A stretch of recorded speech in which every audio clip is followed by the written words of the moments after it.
વાત કરીએ ભાવનગરની તો ભાવનગરનો શેત્રુંજી ડેમ 100% ભરાતા સ્થાનિકોમાં આનંદની લાગણી જોવા મળી। ડેમનું રૂલ લેવલ જાળવવા માટે 20 દરવાજા 1 ફૂટ સુધી ખોલીને પાણી છોડવામાં આવ્યું છે। ડેમમાંથી પાણી છોડાતા પાલીતાણા, તળાજા સહિતના 15 ગામડાને સતર્ક રહેવા માટે સૂચના આપવામાં આવી છે।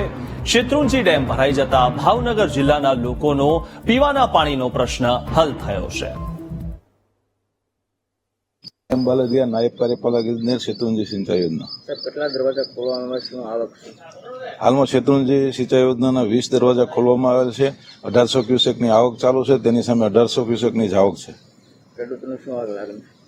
આ શેત્રુંજી ડેમ ભરાઈ જવાથી નીચવાસના 100 થી 110 ગામોમાં આગામી સિઝન સારી રીતે પસાર થઈ શકશે, તેમજ ભાવનગર જિલ્લાનો પીવાના પાણીનો પ્રશ્ન હલ થઈ ગયેલ છે।